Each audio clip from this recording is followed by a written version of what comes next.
Kraven stumbles out of the gates in its opening weekend. Production hell for Spider-Man Beyond the Spider-Verse. And a Clayface body horror written by Mike Flanagan. All this and so much more on a jam-packed episode of Beyond the Screen.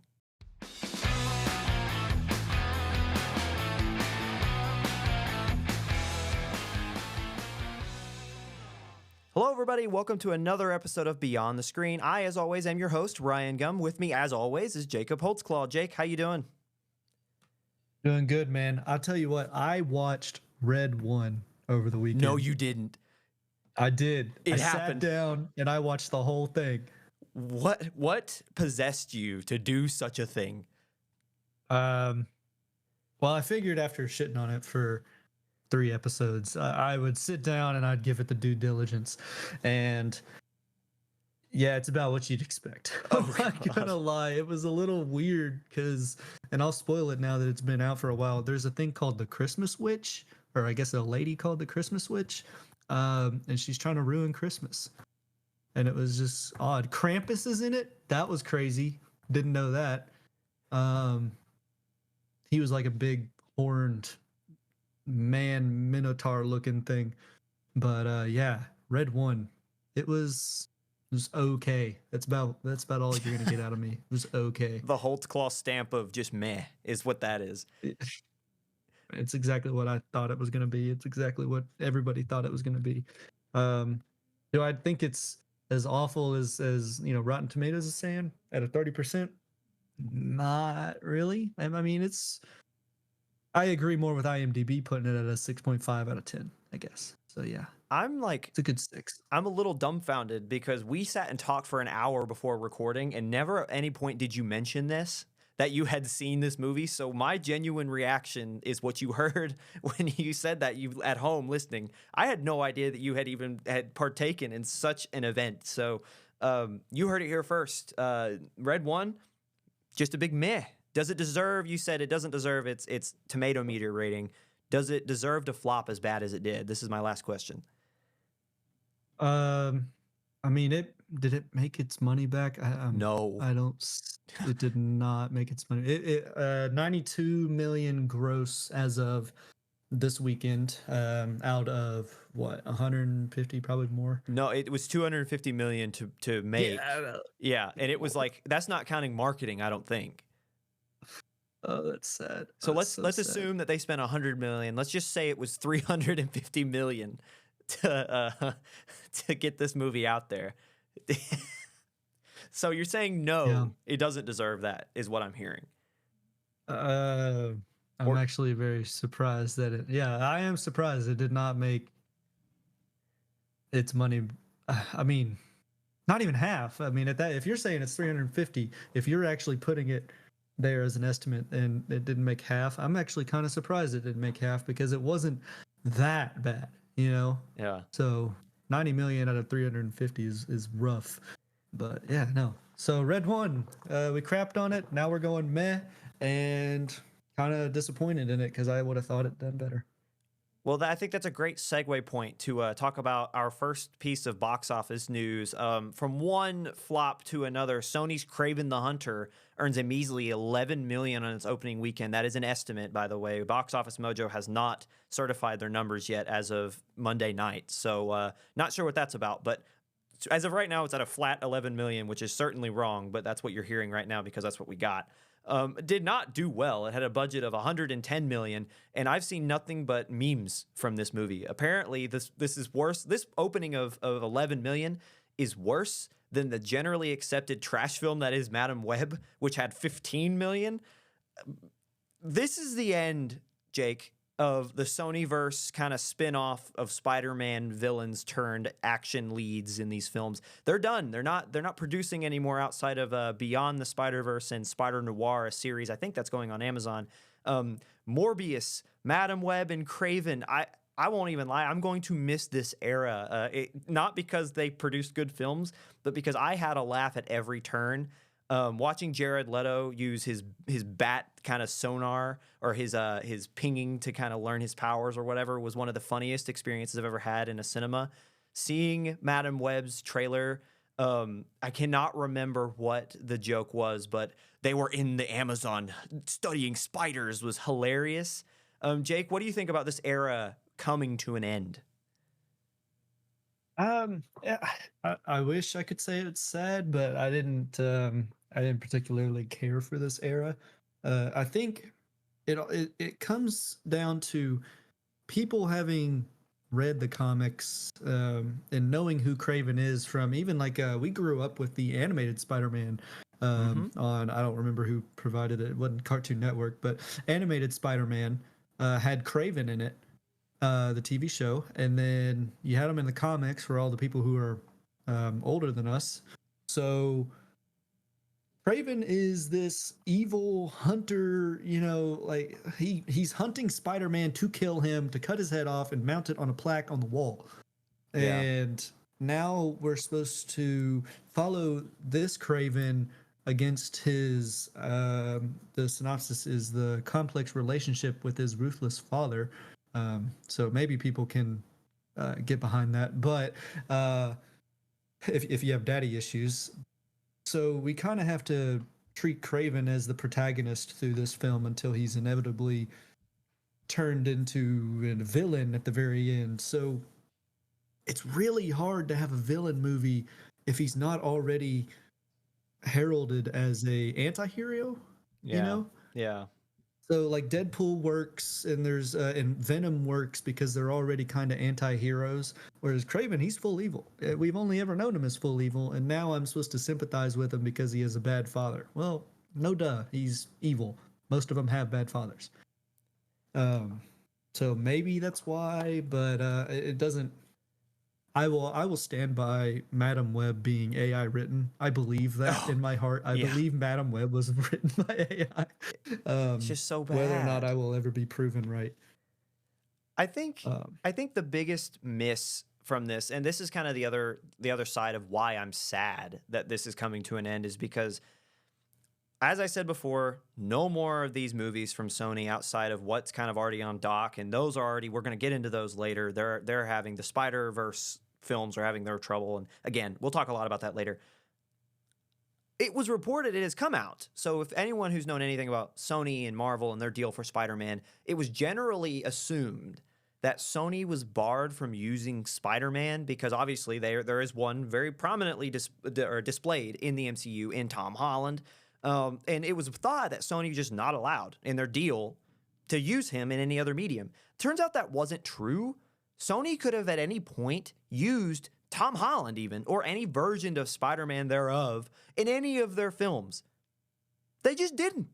They just actively chose not to. They did not use the biggest cash cow. Spider Man is a bigger IP than Batman. I will say that. I genuinely think because Spider Man is like more family friendly. People like Spider Man because he's exactly your friendly neighborhood character. They chose not to use him. People have been calling for a Tobey Maguire or an Andrew Garfield sequel for years now. Sony had every reason to do so. They just didn't. And their excuse for not using any Spider-Man wasn't because, oh, we just didn't think. They were worried audiences wouldn't accept Tom Holland in particular appearing outside of non-MCU films. The multiverse kind of drew this fine line for them, at least philosophically. And you know, if you're gonna like that is justified with Tom Holland, use Andrew Garfield. Do something different. yeah. Make a new one to compete. If there's one thing they can do right, they do good Spider-Man films. Between, from Tobey Maguire to the animated Spider-Verse movies, they do fine. Why? What happened? There's so much missed opportunity here, and that bothers me. Yeah. And so I know a lot of people who really want Andrew Garfield to reprise the role. I mean, they feel like he was the best Spider-Man. People will split them apart: best Peter Parker versus best Spider-Man. People think Andrew Garfield captured the quick thinking and the jokes on the fly while fighting. They thought that was Andrew Garfield's Spider-Man was the best to capture that. And then there's others who think that Maguire was the best Parker. Others will argue Tom Holland's the best of both worlds. But yeah, Andrew Garfield seems to be kind of like he did get hate, I think, at the beginning, but now he's turned into like that the Anakin Skywalker.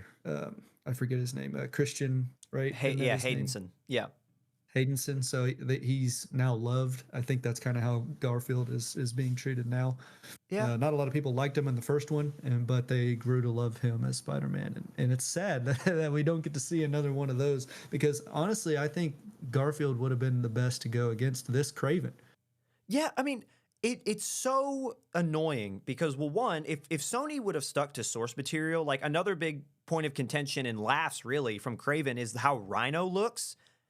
Why can't people just put him in it like he always looks like he's in a suit, right? Like Rhino, he's this big hulking figure with the gray skin look, but he at the bottom of his face is just human, and he's got like a rhino head, like almost like a helmet that pulls over. Never has that interpretation ever been like given to screen, and people are dying for it. Instead, in Kraven, they made him this terrible looking CGI. He looks like, I read this somewhere online, he looks like a Power Rangers villain. He looks horrible. And to match up what you're saying, Andrew Garfield has so much more story to tell, and we saw glimpses of that in Spider-Man 3 in the latest Tom Holland when he, obviously everyone shows up. Him getting over Gwen, him kind of coming to grips with the fact that he could not save the one person that he loved. That is something that he hints upon, says he didn't hold his punches back for a while. That is something I'd pay to see. I would love to see him grip with that, him grow older. He's in that prime era where an Andrew Garfield kind of like growing through the like almost like a Peter, what was it? Peter, is it B. Parker in Across the Spider-Verse? I can't remember. There's so many different versions, but like the more adult version where he's got like a beer belly, like maybe Andrew Garfield not have that, but like that more adult version of him that's learned from these mistakes. And that I would love to see that on film because we've never gotten it. And Andrew is perfect for that. Just stick to source material. Use what you can. And they had $1 billion franchise, and they didn't. And that to continue on, if we're going to continue on the Sony hate, because right now I'm mad at them. They make great cameras. I love Sony as a videographer. Hate them as a distribution company right now. It is reported that Sony, going forward with some sleazy news from Sony, in my opinion, they bumped up their film's co-financier, TSG, their stake from 25% to 50% to try to limit the film's losses. This is after its opening weekend. This tactic they could do twice a year. I cannot believe that this is even an option. So for anybody who doesn't know anything about like productions, obviously it takes more than just one body to fund these hundreds and millions of dollars worth of production. So they can just at any point, twice a year, say, okay, now you have to handle half the load because we made a bad film. I don't know. Yeah, that's a little rude. If I was TSG, I'd probably be a little ticked off, just a tad, a few $1 million out of the bank there. But we'll see if anything comes of that. We'll probably hear something about court cases or, I mean, they're allowed to do that, I guess. You say twice a year. Yeah. I don't know what the rules are on that, but it seems like that would be I would be ill-advised in terms of relationships between financiers. And I think that's kind of it on Sony. I think we should move on because we're 13 minutes into a 15-minute to 20-ish minute segment. So if you're listening, we have not even gone over the list yet. We just jumped into Kraven. Kraven is third with 11 million. Sorry about that. Going back to number one, Moana 2 at the top, reigning supreme, brings in another 26.6 million to bring its total gross domestically to over 337 million. Wicked comes in at number 2, no shock there, 22.5 million on the weekend, bringing their total to 359 million. Back and forth between Moana and Wicked. Wicked has a week on Moana, and they're right there neck and neck. Walt Disney and Universal going back and forth, as I said before. Kraven at 3, Gladiator 2 sticking around in the top 5 at number 4, bringing in just under 8 million on the weekend to bring their domestic total gross to 145, almost 146 million. Number 5, new to the top 5, new to the list in general, the new Lord of the Rings, The War of the Rohirrim, an animated feature. Christopher Lee makes an appearance with some old test footage and some old vocals as Saruman, or please forgive me if I got the name wrong. I haven't seen Lord of the Rings in forever. 4.6 million on the weekend. That's its total gross so far, released by Warner Brothers. Moving down the list, Jake's Red One, sticking around at number 6, making another 4.4 million. That kind of ends Dwayne Johnson's streak of having 2 films in the top 5 of the box office. It's still, as Jake said earlier, at 92.6. Number 7 is Pushpa: The Rule Part 2, the Bollywood film, 3.7 million on the weekend to bring its total domestically to 13. Look at 8, Jake. Interstellar with another 3.3 million on the weekend to bring its total to just under 12 million. That, my friends, is an IMAX re-release record. What do you think about Interstellar again, sticking it out? I mean, is it a cash grab? Is it just to do some fan service? Do people really want to watch Interstellar again? Obviously, I guess they do. I mean, it's not going to be, I mean, it's right there with the Bollywood movie. So maybe they're going to, maybe some people are seeing Pushpa in Interstellar. I doubt it. Interstellar is only shown in 321 theaters. So good luck finding one in the nation to go see it. But yeah, it's supposedly one of the best movies in history, and it's proving itself to be something people want to go back to IMAX to watch. I again am impressed. I know that resale on these tickets have been in the hundreds of dollars for people getting into the theater. So people, there's still a craving for it. Christopher Nolan had nothing but awesome words to say about what he thought. I don't have those written down. I apologize, but I know he was very flattered by it. I'm sure his pocketbook is very flattered by it too. Yeah, but can you imagine Red One on IMAX? Can you imagine? This is gonna be a game changer, according to Dwayne Johnson. Moving down the list at number 9, I don't know what this film is. It's called Interstellar 5555, and everything I'm about to read to you after this, the title, I should say, the S's are all 5s. The story of the secret star system. And if you're wondering what the synopsis for that is, according to IMDb, 4 talented alien musicians are kidnapped by a record producer who disguises them as humans and has them reprogrammed to forget their real identities and play soulless corporate pop as the Crescendoles. Okay, it is an anime, so I've never heard of this, but this is it's a the film tells the story of the abduction and rescue of the extraterrestrial pop band, right? But it serves as a visual companion to Discovery, which is Daft Punk's second studio album. Oh, okay. I think I heard about this actually. Everything about this feels like I'm living the synopsis. It's weird. It's really odd. Its distributor is Trafalgar Releasing. And it is Japanese, I believe. It made 2.3 million, Jake. Hey man. Dog, I didn't know Daft Punk still had sway like that. I didn't know Daft Punk still had sway like that. Like, what? Oh, come on. Of course they do, man. Didn't they just do something? They dropped an album. No, or they broke up. I don't know. They were in the news not too long ago. They did break up. Okay, well, we're going to wrap up this segment real quick. Number 10 is The Best Christmas Pageant, made another 1.2 million and a 36 total gross and domestic box office from Lionsgate. Quick thought, looking ahead to this weekend, it's another big battle in the box office. A lot of money is about to be thrown around. Sonic and Mufasa, both coming out December 20th, this Friday. Here we go. We're talking about that. A few weeks ago, we were discussing how it would be interesting to see if Sonic could upset the $1 billion prequel, I should say, Mufasa. According to Box Office Pro, Sonic right now is estimated to make between 65 and 85 million, and Mufasa 55 to 75 million. So Sonic is still outpacing. What do you think, real quick, before we end the segment? I'm still going for Mufasa. If I was a betting man, I got to put Mufasa, because I was thinking about something the other day. I work in a marketing role, so I see all kinds of different things with ads and stuff. And I was thinking, all these kids are watching Disney Channel and things like that, and that's exactly where you'd market that movie. Is Mufasa is going to be in front of all these kids, whereas Sonic, who puts that out? Shit, who puts that out? Do you know? I think it's Paramount. Paramount. So yes, unless they're on that streaming service, they probably won't see it as often. But like Mufasa should be in the ad roll with Disney, and maybe I still think it's gonna be Mufasa. I'm gonna put my chips on red and say Mufasa. Well, in our metaphorical beyond the screen bucks, I'm putting all my chips on black and I'm going to bet on Sonic because one, Oh, personally, I've seen a lot more Sonic ads and more hype surrounding Sonic, and I think you underestimate the Sega and the Sonic fandom as a whole.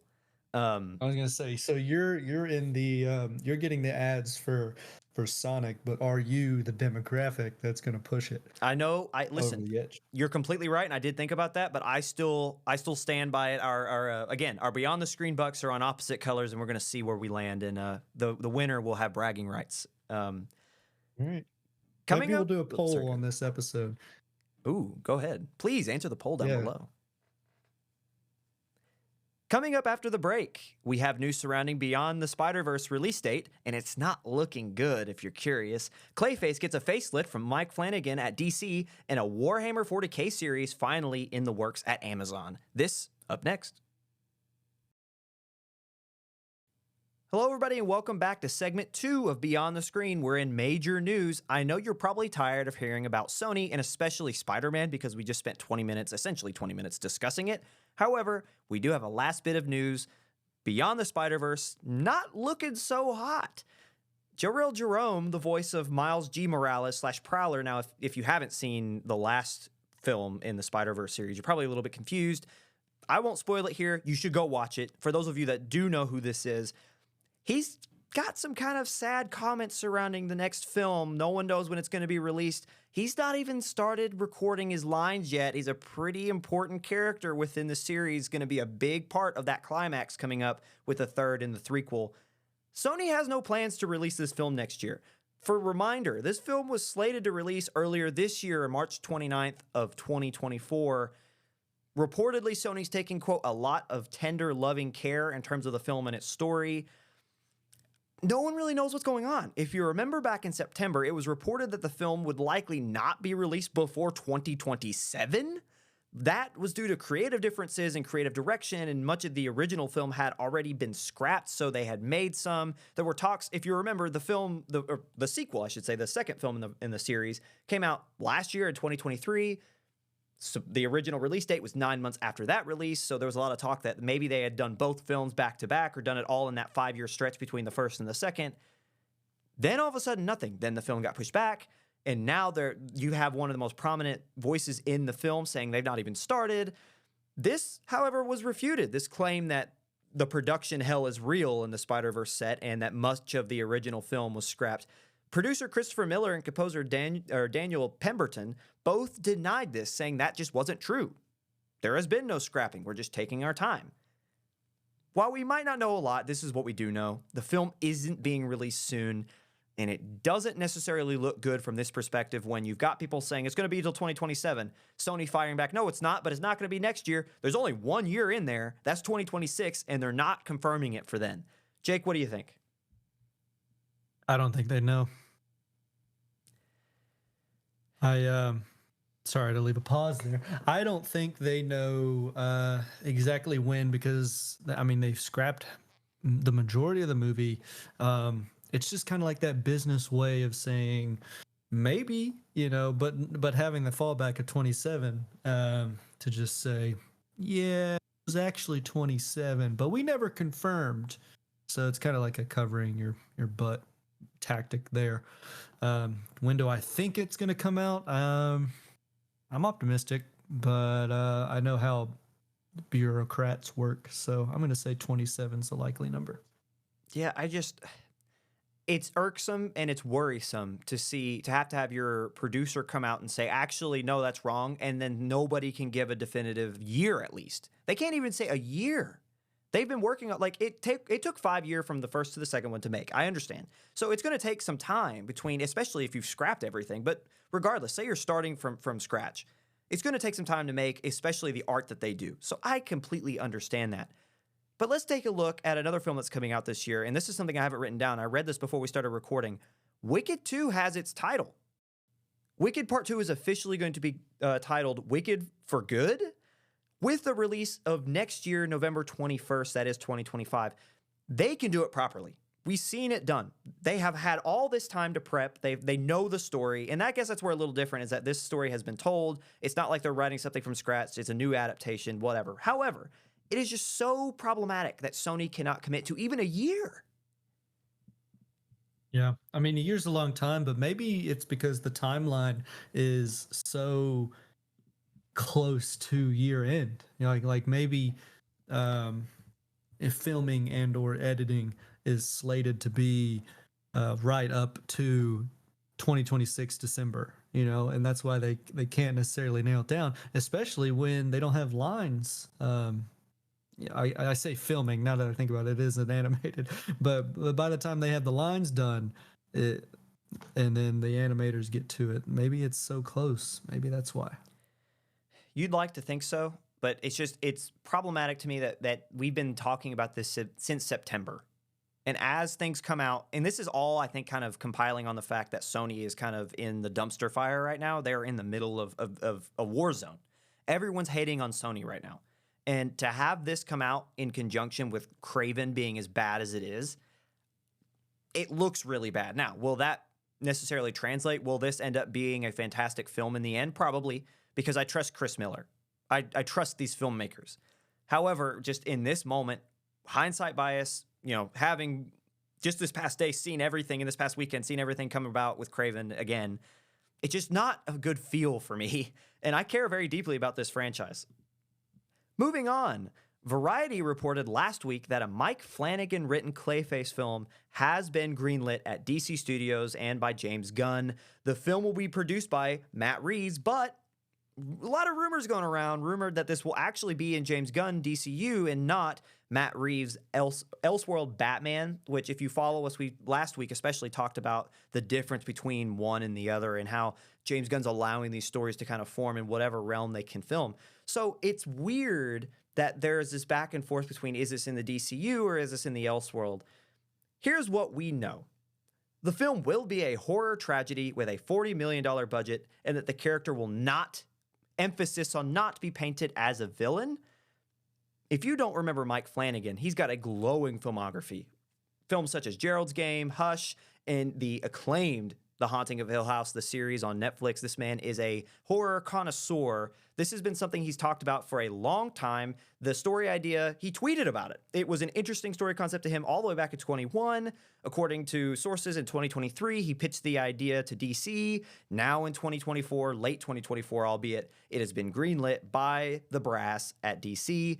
This all reinforces a claim by James Gunn himself that his studio is, quote, one of the main things that I want to establish is that you can do anything at DC Studios. Again, it is surprising that with Matt Reeves attached, this could still be in the DCU, but other reports, as I said, there's many things flying around, other reports claim that this Clayface could be the villain or one of the villains in the Robert Pattinson Batman 2, which is obviously a Matt Reeves baby. Regardless of rumor, the film is set to be released September 11th of 2026. Jake, with all that being said, I diarrhea of the mouth, a ton of information on you. What is your interest level in this film? I mean, it will vary depending on Gunn's universe versus Reeves' universe, because I enjoyed the Batman in Reeves' universe, and so I want to see more. I watched the Penguin TV show when it came out. Like I am into Matt Reeves' universe, the Elsewhere. So, and I didn't care for Guns, and so I'm really crossing my fingers. Hope we see a Clayface in a universe that I think can give it that edge, because kind of like how, and this is a separate universe, the Joker was something we haven't necessarily seen before, and then the Batman kind of told more edgy, like he's the depressed Batman. He's 20 something or like late 20s early 30s depressed Batman. It's just another way to tell the story, and I like the grungy, dirty feel to the Matt Reeves universe.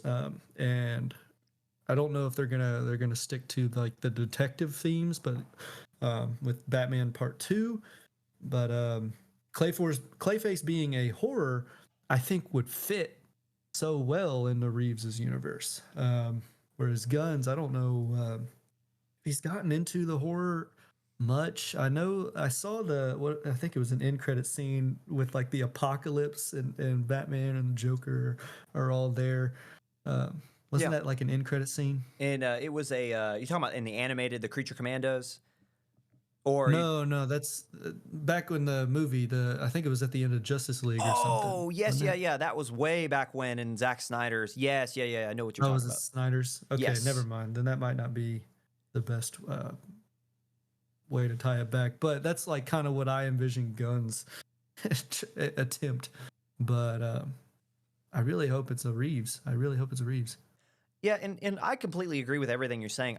To me it doesn't make sense to let a Matt Reeves production house run the thing, give the style that I know it's going to have. The idea of Clayface, because Clayface is kind of scary when you think about it. Like if you go that body horror route, the idea of your skin kind of melting and forming into like until you get control of it, that is a scary concept.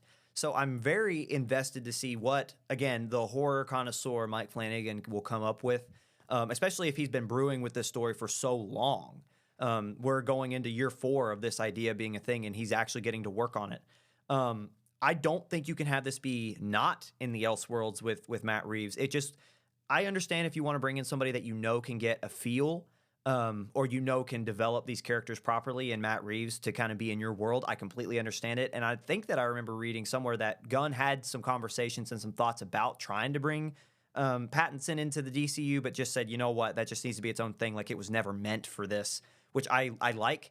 I just think that if this is going to be a Matt Reeves is going to have his style, you can prove your point that Gunn is trying to have here about, hey, DC is the place to have anything, which I love, by the way, because think about it. Like it's like in real world and in life, some people live different realities than others, and that's not a bad thing. We're all part of one world and one shared timeline. I'm not trying to say something weird or conspiracy theory, but what I am saying is that we all live different lives. And the idea that some stories are told in animation and are really grotesque, like Creature Commandos and more adult, versus there's a new Superman coming out, and that's probably going to be Superman. It's probably going to be more family friendly. And the idea that in the same kind of sect, and it maybe in the Elseworlds, yes, but you have these type of horror films also in the same universe, because a Clayface, if Clayface were to be real again, his reality probably would be like a movie, like a horror movie. So I'm very very invested in this film, especially I hate to say it, it might kill it a little bit for me if it is in the DCU. Just because I want Matt Reeves to be able to grow his own without necessarily being pulled into something that started after he had his project. Because if you remember, Matt Reeves was there before James Gunn. Moving on, Warhammer 40k live action series with Henry Cavill attached, finally greenlit at Amazon after months of speculation. Cavill will star and act as executive producer for the film. If you remember, it's been 2 years since Amazon earned the rights, the global rights for the IP, I should say, from Games Workshop, which that is the company that makes the tabletop little minifigs. That's how Warhammer kind of got started. It was in this little shop with these minifigs, kind of like D&D. And I'm sure there's probably a crowd out there that just cringed at me saying that, but I am not super familiar with the series. However, Amazon 2 years ago gets the IP, gets the distribution and global rights from Game Workshop. Finally, the ball's been moving after 2 years. It is confirmed that the first installment in this story will be through a TV series medium, which not super shocking because I know one thing about Warhammer is it is a vast story. It's too big, I think, for just 1 2 to 3 hour movie. This timing is in coincidence with Games Workshop kind of threatening Amazon a little bit, saying if there is no creative direction between the two companies agreed upon by December of this year, so now, they would remove their global rights. They would just take it away and said, you know, we'll find another company that we can work with. All of a sudden, bam, here we go. Rights have been agreed upon. A story is here, and now we're moving forward with a series. So before we move on and before we discuss this, I think it's important for all of us who don't know about Warhammer to at least have a quick breakdown. So quick Google search. Here is what kind of Warhammer is all about in a very brief one-sentence synopsis, if you can do that for Warhammer. Quote, humanity is trapped in a grim, stagnant future where they are constantly at war with alien races and malevolent supernatural forces, all under the rule of the Emperor of Mankind, a powerful powerful psychic being who leads the vast imperium of man through a galaxy teetering on the brink of annihilation. With all of this being said, I can only think of The Witcher. I could only think with Henry Cavill attached with this big, bright story that is so encompassing with just maintaining the original IP and sticking to source material, I can only think of The Witcher and Henry Cavill's exit from The Witcher. Jake, what can Amazon do to avoid these same pitfalls? Listen to the source material. I believe Games Workshop did the right thing, put their foot down, told the big Amazon, say, hey, you're gonna do what we want. You're gonna tell the story how it's supposed to be told, because this is the audience. Like you said, you pointed out that they cringe when you probably compared it to D&D, and that's why it wouldn't work any other way other than the owner of Warhammer, their way of doing things. So I don't think it would work any other way, because it's such a vast universe. I've heard stories of people not getting like parts of the armor correct at like Comic Cons and then being like called out for it, not ostracized, but they've been called out and said, hey, that's not the right ankle armor, buddy. Yeah. So it's down to those minute things of characters that you've never heard of, just being surface level knowledge, and hey, your ankle armor's wrong. That's what this IP is to people. And so putting the foot down, telling Amazon to, hey, screw up, buddy, we know what we're doing. I commend them for it. I applaud it. I love it.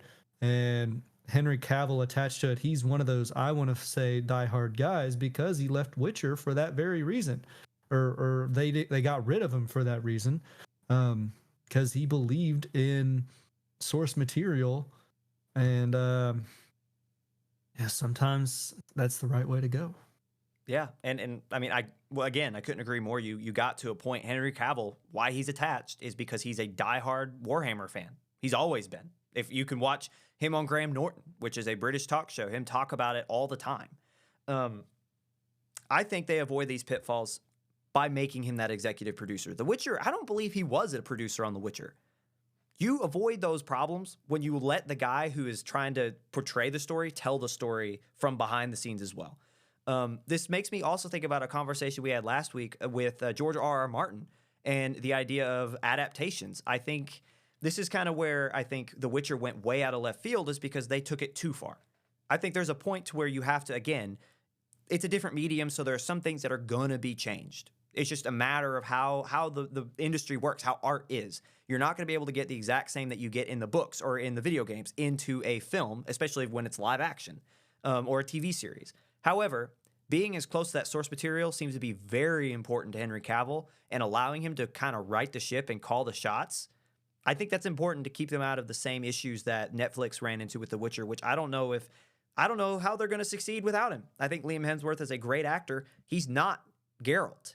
Henry is. So I'm interested to see where this goes, especially because this is just the first potential in a franchise. This is the first installment in a potential franchise, I should say. So we're in some interesting territory here with Henry Cavill and Warhammer. Any final thoughts in our major segments before we end the segment? I don't. But don't you dare get your leg armor wrong. Right? I never. I pay very close attention to the ankle gear in Warhammer, not D&D. Heading into our last segment, as always, we let you know what you should know before you go. Coming up next. Hello, everybody, and welcome back to segment 3. What you should know before you go. Thank you so much for sticking with us this far. If you've gotten this far, that means you've gotten through Clayface, you've gotten through Batman, you've gotten through Sony, and we are so thankful that you're here with us. We love you, and if you like us, give us a like, give us a thumbs up, share, give it to your mom. She will probably enjoy it. If not, we'll wave you along as we always do, but thank you so much for being here. Hopping right in to segment 3. Austin Butler has reportedly, an emphasis on reportedly, been cast as Patrick Bateman in Luca Guadagnino's upcoming American Psycho adaptation. Despite rumors that Jacob Elordi was eyed for the role, Butler reportedly won out. The film has been written by Scott Z. Burns of the Laundromat fame, which I've never seen, but I've heard it's pretty good, and is reported not a remake of the original. So this is not a shot-for-shot, hey, we're going to get Austin Butler in Christian Bale's shoes, and we're going to do the exact same film. Apparently, this is a lot different. While not officially cast yet, Butler is all but signed on and is waiting essentially for a deal. Jake, what differences do you look this adaptation to have? So this movie already being based off of a book.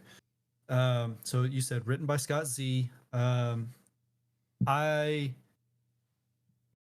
This book was written by a woman, and so she told it a certain way, and I can't remember how she thought about the original movie, but I'm not sure if it was negative or positive, but there's a different way to tell it, and whether they stick to the source material or not, it will be something we'll talk about in the future, whether or not, hey, you should have stuck to the source material if it flops. But I think there's another way to tell it, and I'm excited to see how they tell it. If it's not going to be a frame for frame, and we get to see another Patrick Bateman, and I follow the meme culture behind a lot of things, and Patrick Bateman being one of the significant ones in terms of was it the toxic male meme, you know? Mm-hmm. So I'm interested in seeing how this one will play into it, or maybe they'll take it the other direction and it won't be the toxic male meme that it's grown to be. I am just truthfully excited to see what it does in terms of social media and society there. Yeah, I worry that it might lose a little bit of its point because, as you said, the book was written by a woman and the original was directed by Mary Harron, who the whole point of American Psycho, which I think it's lost on some people, is that's to make fun of that toxic masculinity. It's like it's kind of it's kind of the point and joke. People don't really take it that way, but they should. It's not something to kind of emulate. It's something to make fun of. And I worry that Luca is a fantastic director. I've heard nothing but fantastic things from him, and he has kind of an eccentric eye. So I'm interested from that perspective to see how he takes it because he has a very distinct look in his films. So I'm interested from that perspective to see how the adaptation will be different. But just in general, I think that they nailed it with the first one, and this is another one of those things: is does everything need a remake? And the answer is no. The answer is just no. And I will more than likely just land on the side of just leave it alone if it's great the first time. So I look for this to be something more original than just a remake, and I think that's kind of the point what they're going for. But I hope that the point of what the story is isn't lost. I want an original take, a fresh of breath air with the story, but I don't want it to lose what the whole point is. Does that make sense? That makes sense, 100%. Also, just looked it up. I was wrong. Person who wrote the book is a guy, Bret Easton Ellis. Same The point. person though. who directed the movie was a woman, and she told it, like you had said, against the toxic male. So I look forward to a different telling. I don't know much about Bret Ellis and how he wrote this book, but I can't wait. Yeah, no, and is that the point? Maybe not, but that's how at least the original was, and I'm worried that they might lose that point. I think that's a good place to end here. Moving on. Big news of last week, Chris Evans has officially been cast in Avengers Doomsday. His role? Still unknown. Many speculate online that he is pulling an RDJ and will be donning a new suit for a new character with a whole new storyline. Others, however, due to the endlessness of the multiverse that Marvel has built on screen, he could be an infinite number of different variations of Cap, which would be interesting to see him go up against Sam as the current MCU's Cap. Fun little storyline there. Regardless, we talked about superhero fatigue a lot on this show, but barring that superhero fatigue, how would you like to see Chris Evans utilized in this film or the greater MCU moving forward? I think he's a cash grab. I don't think. I mean, they kind of used him as Johnny in the Deadpool movie, just because that's who he played originally. So he was the Human Torch. Mm-hmm. But to bring him back for another Avengers, it is the play on the multiverse, and I don't know, man. I'm tired of that. I'm so tired of it. And if he's another Cap, so be it. But you've got so much other things to talk about. There's so many other stories. You haven't even dived into Falcon being the new Captain America, other than the TV show saying this is now him. Mm-hmm. Okay, do something, and that's the meme of the guy poking I don't remember what it was, a dead horse or a dead cow. Just do something. Come Yeah. on. No, exactly. Oh, I will play devil's advocate a little bit because I think that they're really obviously I agree. I think that they've had such a tumultuous time the last 5 years past these guys being kind of the cornerstones of this franchise that they brought them back and they're spinning it in a really interesting way. And I've seen it a lot online. It's like, what will Peter Parker think when he first sees Victor Von Doom and he looks like essentially his father? Same question could be applied to Sam. What will he do saying if Chris Evans is, portraying another version of Cap and maybe it's not a good one? What will he do when he sees Steve, his best friend, the guy who essentially trained him, on the opposite side, not with the same values? That's where I find some interest, and I think that that's the best way you can spin it and the only way. But no, I completely agree. I think Kevin Feige was like, this is actually a lot harder when you don't have an all-star lineup that hit perfectly the first time we've shown them. It's hard to build new characters once you've killed off all the old ones. Let's bring them back. But I have to say, no one can judge Kevin Feige and say he's a bad storyteller. He's done well. Any thoughts? no, it's a cop out. I truly think it's a cop out. Like you said, it's hard to build. Well, yeah, that's why it's a multi-million billion-dollar industry. It's hard, man. And if you can't do it, can't take the heat, get out of the kitchen. But he's good at what he does. It's just it sucks to see Marvel on this downhill, and I hope they find something that they can use to climb back up. Something like, yes, to climb back up, but something that's original, something that's new. Like Yeah. I want to see a live action Miles Morales. Now that is a way to make something unique for a post Doomsday Avengers and post Doomsday Marvel. Moving on, Tangled, another live action remake, is reportedly in the works at Disney. An interesting note, The Greatest Showman director Michael Gacy is on tap, reportedly to direct if this kind of gets pushed through. Gacy comes off his Robbie Williams biopic, which biopic, it's got to be in quotation marks because it's a weird way to do a biopic. Better Man is the film's name. For those who don't know about Better Man, Robbie Williams is a famous British musician. He's Hall of Fame worthy, very, very prominent overseas. There's one strange twist to this biopic, again in quotation marks, however. Robbie's character is portrayed as a chimpanzee. People love this film. It's up for some awards. It was received very well. My intrigue here with this upcoming film adaptation of Tangled, which is reportedly being penned by Jennifer Caton Robinson, who has written for a film called Do Revenge and notoriously Thor: Love and Thunder, which has mixed reviews. How will, say, Michael Gacy, what will he pull from when he's writing or coming up with this film in his director's chair? Will it be from The Greatest Showman, which has this sense of whimsy and that makes a otherwise pretty dire story of the real life P.T. Barnum and of the atrocities that were the original circus regime as it was going about, making that seem whimsical, making that seem magical and amazing? Will he pull from that, or will he pull from this more eccentric take on a biopic as in Better Man? So, Jake, with that kind of laid out, what are your expectations for this film? And I put these two things together just now while you were talking, that Thor: Love and Thunder was kind of written how I imagine the first animated, the Tangled, was kind of told. It felt joking, and just the feel of Thor: Love and Thunder didn't seem as serious as it was supposed to be.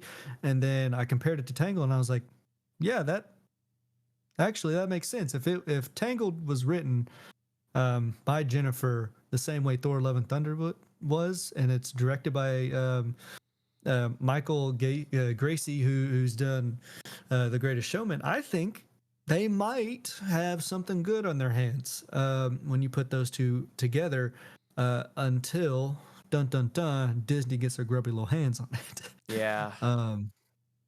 So time will tell. Time will tell. But this is something that I think could be good as far as live action remakes go. Yeah. And I hate we've talked about this, how much we hate this trend and whatever, and then all of a sudden we see the first trailer for Lilo and Stitch, and we're like, oh, this doesn't look that bad, looks pretty good. And now I'm hearing Tangled, and I'm seeing who's attached to it, and I'm like, ooh, I'm very intrigued by it. I'm not gonna sit here and say that I think this is gonna be a home run. However, I am very invested in this film from the simple fact that Gracie's involved, because Gracie, I think, could capture that feel that the original Tangled. I won't lie, I saw Robinson as the writer, and not that she's a bad writer, but Thor, when I think about that, about Love and Thunder, it wasn't great. And I wonder if that's because the feel that you're saying didn't really fit for that movie, and it shouldn't have been that way. And maybe exactly what you said, it'll work better for what a Tangled should be. I have a little bit of concern in that respect.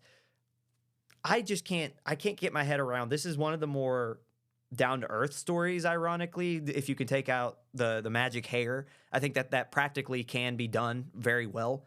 So I don't know if they're going to miss with this one, but I have some reservations. Exactly what you said. Will Disney do what they do? Will they, they have the tendency to kind of get over involved and overproduce. Will Robinson be able to do more of a Tangled versus a Love and Thunder? Those are my questions, but I think this has the potential to be a really good adaptation. Moving on, Adam Sandler has announced that Happy Gilmore 2 has wrapped filming. Reports of celebrity cameos in the film include Eminem, Travis Kelce, and John Daly. Jake, what do you think about the upcoming sequel to Happy Gilmore? I liked Happy Gilmore 1, I guess, and so this is going to be another Adam Sandler deal. If they're going to have cameos like Eminem, Travis, it's not going to be serious by any means. Not that Adam Sandler was making serious movies; he was in the business of making serious movies to begin with. But I enjoyed a lot of Adam Sandler's movies. So 51st Dates is one that Taylor, my girlfriend, and I are super into. And so a good Adam Sandler movie just to sit down and have in the background is, you can't pass that up. So Happy Gilmore 2, I hope it retains the Sandler-esque feel. If I can turn Happy Gilmore on, overhear a scene, and give it a chuckle every single time. Yeah, I think the thing is, we talked about cash grab, and I don't necessarily think this is exactly what this is, but you're not going to lose with a Happy Gilmore 2 because people will show up for the spectacle. They will show up just to see it because it's Happy Gilmore. But it's another, again, and I feel like I'm such a Debbie Downer this first month of the show. I just don't think this is necessary. I think that there are so many more interesting stories to tell other than a Happy Gilmore 2. Will it be intriguing to see what's been going on in the life of this world? Yeah. It'll be intriguing for maybe the first 45 minutes, but I just don't know if this will hold up for an entirety of a 90-minute film. Or 2-hour film, whatever, however the length is. I hope it's everything that the first one was, because then we've got an instant classic on our hands. But with this, it worries me because I think about Dumb and Dumber 2. Like that's the only thing that I can have kind of a point of reference to, where it was like decade plus 2-decade long break between the first and the sequel. And Dumb and Dumber was hilarious. The sequel was awful. It was just not a good movie. It just didn't need to happen. And I worry that this will be another Dumb and Dumber 2. That's, I guess, any thoughts on that, Jake? That's kind of my thoughts around Happy Gilmore 2. Until I see more info on it and some trailers, it has just wrapped filming. So I don't have much more to say on it opinion wise until I start seeing kind of how they market it and see what kind of feel they're pushing for. Yeah, leave your thoughts down below about Happy Gilmore 2 if you made it this far. I'd love to hear what you guys think. And last but not least, lot in the world of DC, as we've talked about earlier. We got a first look at James Gunn's Superman. As his poster was revealed, it looks very retro. I love the way that I cannot remember his name, but his first name is David. I can't remember his last name, but the guy that plays Superman, he looks fantastic. I love what this is kind of presenting. I think it's going to be a fun story. I trust James Gunn. Everything from what I've seen from Creature Commandos and everything, how he's run it, him and Peter Safran, I'm loving this DCU a lot. I love the different styles. I know I've said it before, but I'll reiterate. The film's teaser trailer will also grace our screens this upcoming Thursday, December 19th. Jake, what do you think about this upcoming teaser trailer and about the poster? I'm all for the retro feel. I'm always like that nostalgia. I was not necessarily around when the old movies, but Dad talks about old Superman in his red underwear kind of deal. So I look forward to this new story. We're not going to see Cavill as Superman. Cavill's coming back as a topic, but I don't know. I think this guy. I think he's got something, not something to prove, but I think he's got an idea of who he wants to be as Superman, and I think he's gonna do good. It's just a matter of whether or not the story supports it. And that, I think, is our perfect note to end our show. We're running up on 57 minutes. Thank you so much for listening. Jake, do you have any final thoughts to leave our listeners with before we head home? Wear your underwear on the inside of your pants. Superman can do it. You cannot. It's a tough thing to pull off. I couldn't agree more. No, you can pull them off on the outside. I wouldn't recommend trying to pull them off on the inside of your pants, though. And on that note, see you guys next week. Thank you guys so much. Bye.